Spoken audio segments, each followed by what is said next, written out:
All right, listen, Lydia Ko's on the show tonight. 18 years old, #1 in the world. They're getting younger and younger and better every year on tour. So it's never too early to start pushing our kids to pursue excellence. It's never too early? Never too early. Hey, kid, you just going to sit there in your mom's belly waiting for her to feed you? Or are you going to get out and hit some balls? Harry, don't you have a show to do? Oh, live show? No script? What could possibly go wrong?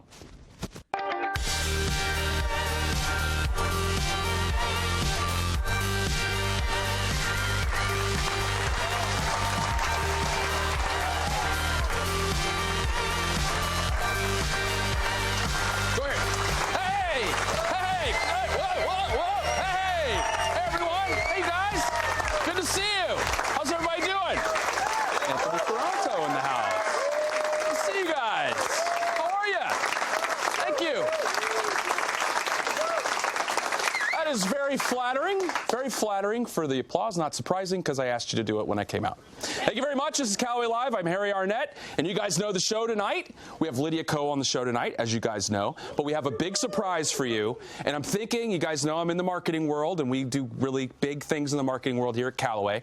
I'm thinking of rebranding tonight. Callaway Live, Tuesday night. The place where champions come to talk about champion things on live and semi-live digital internet talk shows. You guys like that? Yeah. Absolutely. I'm going to tell you why in a second.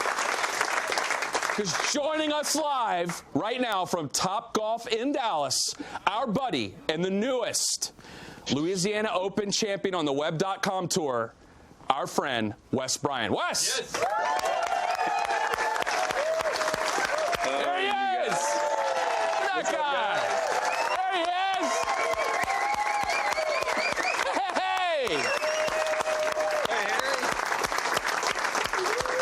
Hey, Wes! How did that sound, man? You're the champion of the Louisiana Open on the Web.com. Was it as cool as it looked when we were watching you coming down the stretch? You know, it was pretty cool. I don't even know if it's actually sank in yet. I'm still kind of going through what it feels like to have won and accomplished a goal that I've been working for my entire life. So, yeah, it's super satisfying. And, yeah, here at Topgolf to celebrate. All right. I love the fact that you're one of those guys that always tells it like it is. How nervous were you coming down the stretch when you knew that you were sort of a shot off the lead and then you vaulted into the lead? How nervous was that moment? You know, I looked at a board and saw that I was tied for the lead, I think, after 13 or 14. And I felt like then the nerves were going to kick in because there was 5 guys tied at the top. I knew it was going to be a really close one. But honestly, like coming down the stretch, I didn't feel too many nerves. I was able to pick out my spots, hit them. I was able to make a lot of putts. And, yeah, so I basically, after wow, I've got a little echo here. It's pretty crazy. But after the round, I went to the range, and that was when the nerves started to set in. I was like, man, the ball's out of my court. I've got no control over the situation, and I had to just sit and wait, and hopefully some guy was going to knock birdie number 18. So that was a weird feeling. Yeah, you could hear us in our house saying, miss it, to the guy who's coming down the stretch, who's also our guy, so of course we weren't saying that to him. A little awkward. My wife was pulling me. We know she was up on 18, and she came running back. And she was like, oh, my God, you won. So that was pretty cool. Who said that, your brother? My wife. Well, yeah. Yeah, he was there. I couldn't get a gauge on him if he was nervous or not. He was probably twice as nervous as I was coming down the stretch. Bag shaking. Do your best George imitation on the tee on 18. Let's hear it. Actually, I'll preset it here by saying, hey, George, you like driver here, or should I hit 3? Because I've been hitting 3-wood off the hole. And, yeah, I like driver. So, yeah, that's about all. That was was all he spoke for pretty much the entire round, because I still had him in timeout from him scratching the top of my driver head on Friday. Yeah, George is always a guy that pieces together such mastery with the English language, so I'm sure that coming down the stretch, that was really working for you. I was actually surprised. I thought that your first win, something was going to happen where the ball was like hanging in a tree and you'd have to hit it with your wedge off of a branch or something. So to have the win come down in sort of normal routine was awesome. I think did we lose Wes there? Okay. I'm here. Oh, there you are, Wes. Good. So that was your first win. Notice I said first. What's going to happen the rest of the season? How does this change your plans at all? I think it'll make the scheduling a little bit easier. I will be able to take a few weeks off now in the middle of that brutal stretch where there's 9 weeks in a row. I'm in a good position on the money list now, basically to get my card. So obviously you don't want to look ahead. You want to kind of take it one tournament at a time, but winning this early in the season definitely puts you in good position. All right, so what we're going to do here, we're going to write all the cliches on a piece of paper so that you keep it one tournament at a time, one shot at a time. Okay. Focus on the big goal, all of those things. But on behalf of everybody here at Callaway and your Callaway family here, we couldn't congratulate you anymore, and we're so proud of what you and George were able to do yesterday and early in the season. So congrats again. Thank you so much, Harry. Thank you, guys. Tell Lydia I said hi. That was everybody, George and Wes Bryan. Stay right there. We're going to be right back as Championship Tuesday. I can't do the whole thing. Lydia Ko's going to be here. Here she is.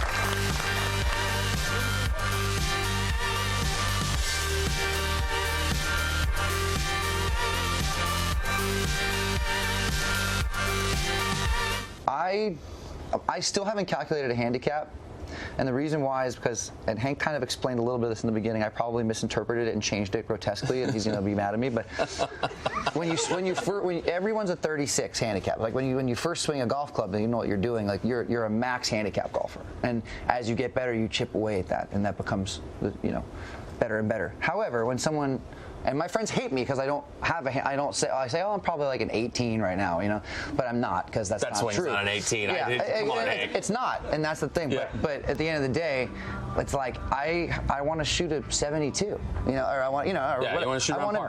I want to be a scratch. I want to be shooting par, or better. So that's my goal, and I think that probably should be your goal if you want to be good at golf.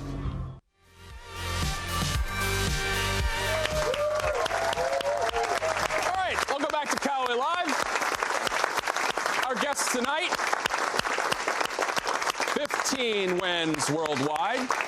She is the #1 ranked player in the world. She won her first major last fall, and she happens to be a good friend of mine. Let's say hello to Lydia Ko. Where are you? Oh, you made me scare me. How are you? Good to see you. Nice to see you. Have a seat. Lydia Ko.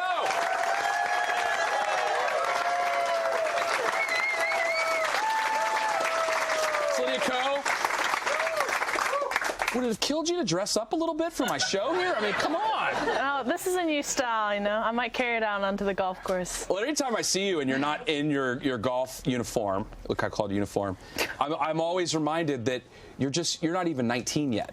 No. So you come out, I'm like, oh yeah, she's just a teenager. 18, not legal for anything. That's true. I never did anything illegal when I was your age. Wink, wink. Oh yeah. You see, there are a bunch of kids here, and this is a huge Lydia Ko crowd.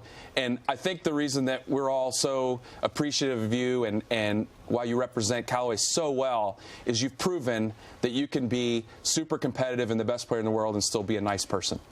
Yeah, that's what they say. Is that not true? I hope that's true. But, I just try and enjoy it out there, and that's the most important thing. I'm trying to play until I'm 30, and I've still got 12 more years, so might as well enjoy it and have some fun. You're going to try to make it all the way to 30? Yeah, that's the magic number. Yeah, I don't know how long I'm going to get there, but, it's a work in progress. I mean, you threw that number out. Is that a real number that you think about? Just get me to 30, and then we'll figure it out from there?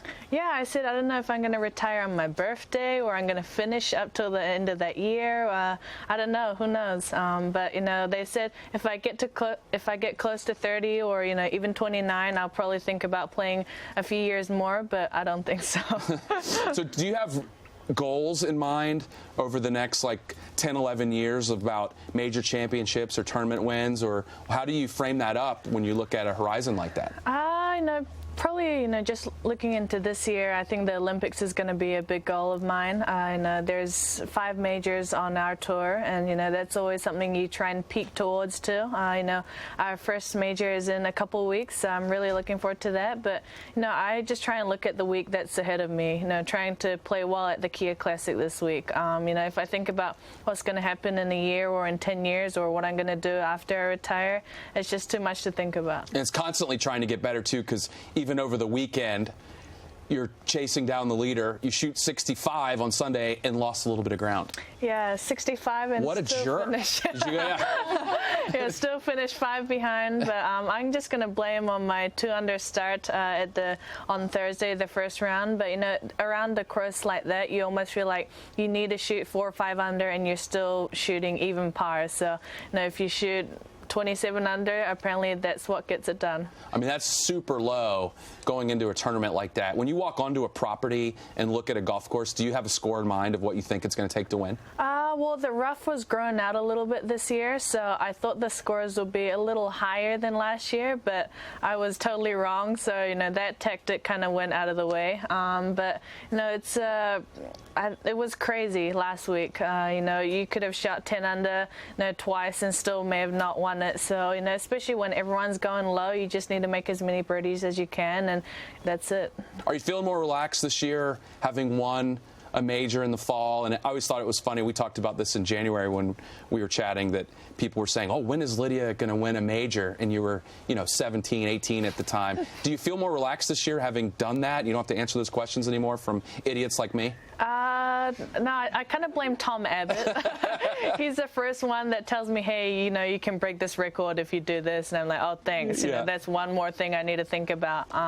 But, it was pretty cool to win, the Evian Championship, especially being my first major win. And you always dream of what it may feel like to win, and to get it done, it was pretty emotional. I shed a few tears. I normally don't, but now I'm a little cry girl. Oh, really? Yeah. No, I cried after seeing me. Everybody's thinking, oh, she'll probably cry after her next win, but I'll hold it in. But it was a special moment. I think there's a little less pressure because nobody will ask me, hey, when's your first major win going to be? But I think there's always going to be that question where they go, hey, you'll probably be able to beat this, or you got a chance to do this.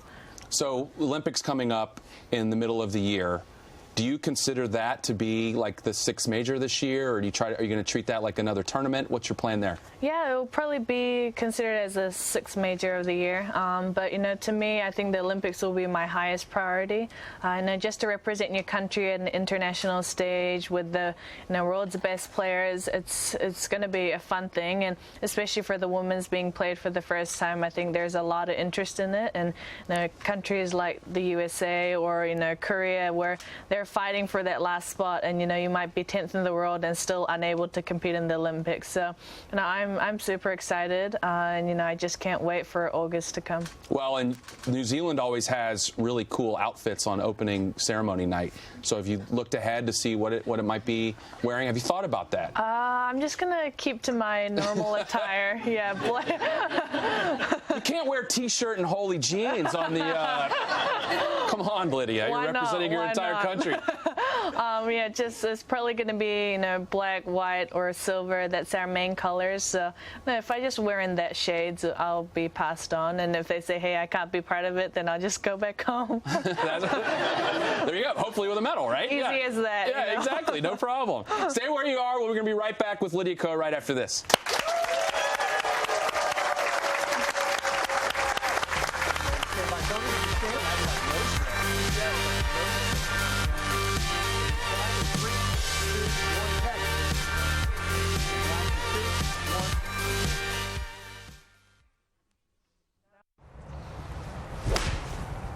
I'm not a huge fan of reptiles, by the way, especially if I get chopped up by one.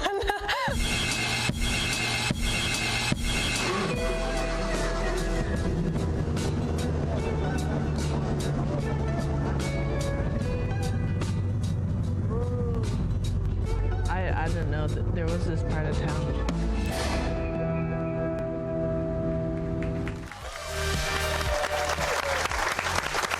Welcome back, Callaway Live. We're with Lydia Ko. That was from something you did with Vice not too long ago. I'm guessing that's not your normal get away from the golf course activities, hanging out with crocodiles, riding around in the swamp. Yeah, if I am near crocodiles or, alligators, it's probably because I've hit it in the water hazard. So, no, that's not a good sign. But that was a definitely different day off. Taking a free drop from the alligators. Yeah, no. You didn't look too scared there. How scared were you? I actually held a baby alligator, and that was all right. I wasn't able to breathe properly, but it was. Yeah. No, they taped up the mouth a little bit so it wouldn't chomp me up. But it doesn't matter the size; it's still an alligator, and it's probably got that thing where it's like, oh, I'll bite you up, or any bloody smell, they'll want to eat me. But no, it was a fun day. I don't know if I'd want to go out and hang out with the alligators next time. Yeah. But no, it was definitely different. And I held a snake too, which was not my cup of tea. Oh, well, it's funny because the next one we're going to do is rats, so I hope you're good with that, if that's cool with you. Yeah. Maybe big nutria, yeah, if you know what those are. I'll just have to say, call it a sick day, and A sick day. oh, I have this rat Lydia Ko, virus. sick day. We'll just watch you watching movies in your bed with an ice pack on your head. Instagram. Exactly. Well, it's funny also to see, as we mentioned before, do you get recognized a lot when you're walking around, just if you're at the mall or hanging out?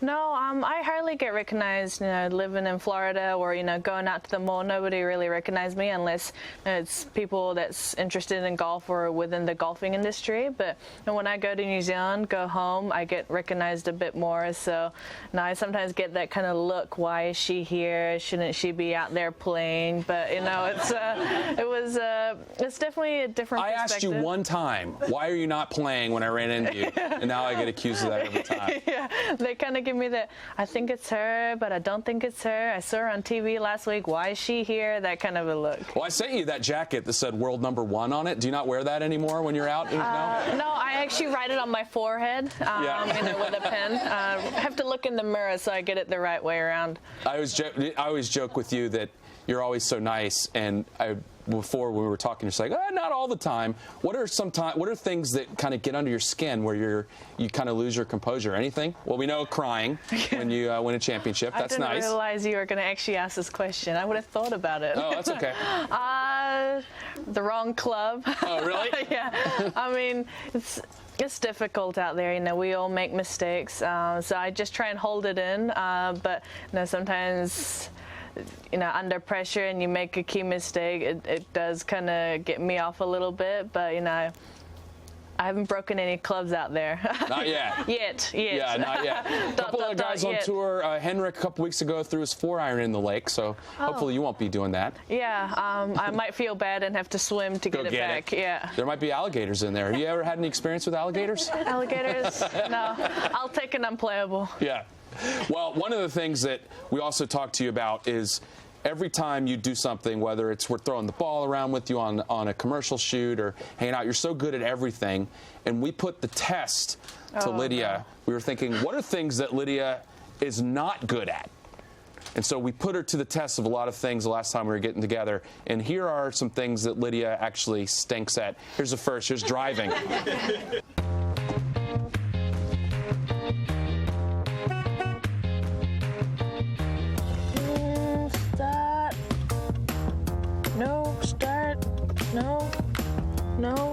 No.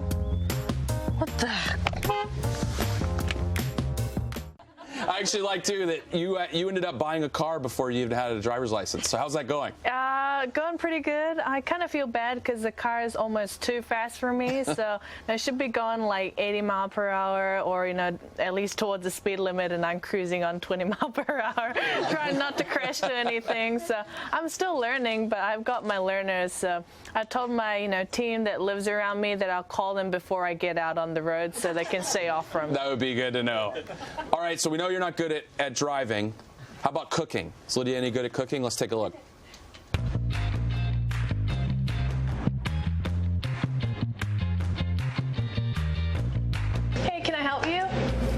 get 1 beef and 1 fish. Okay, right up. Coming right up. 1, 2. Oops. There goes my skill. Here you go. I hope you enjoy.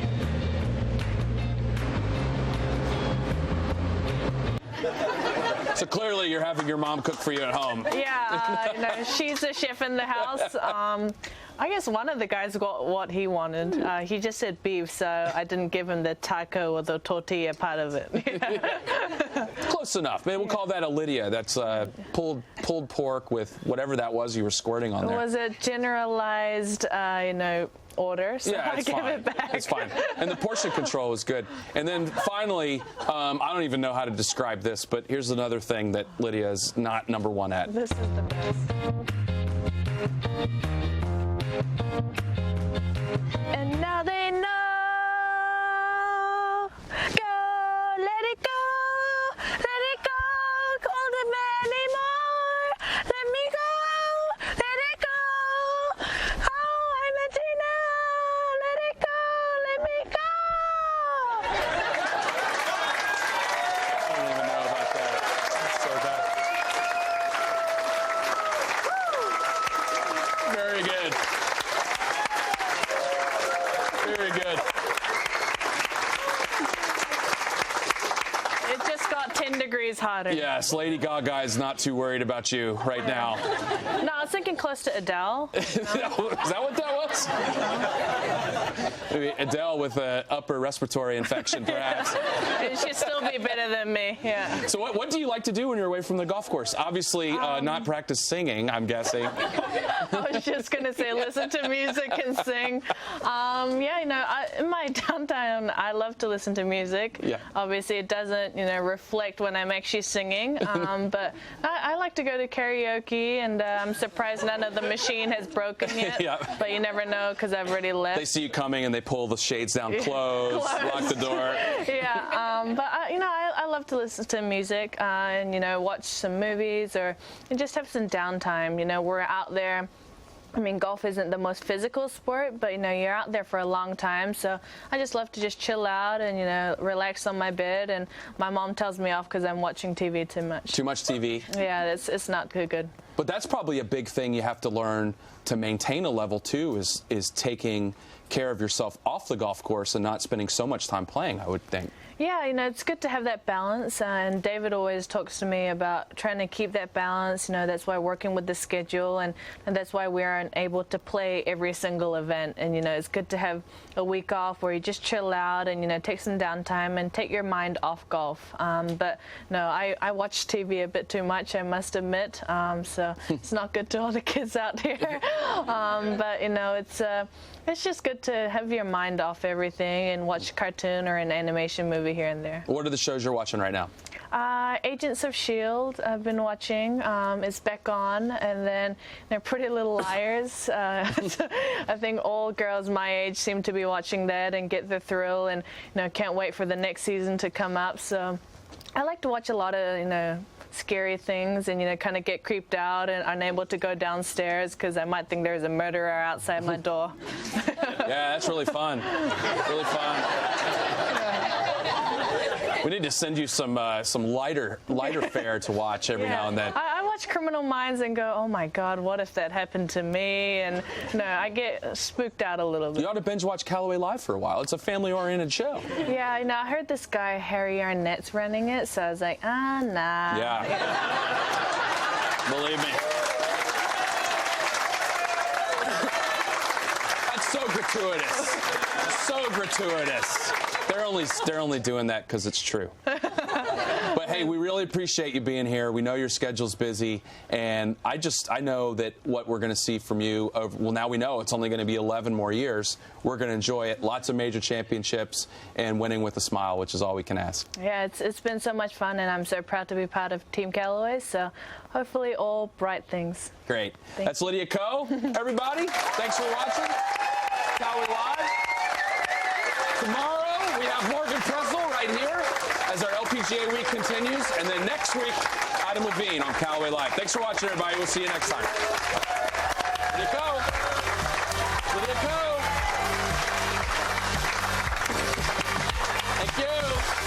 That's so fun. Thank you.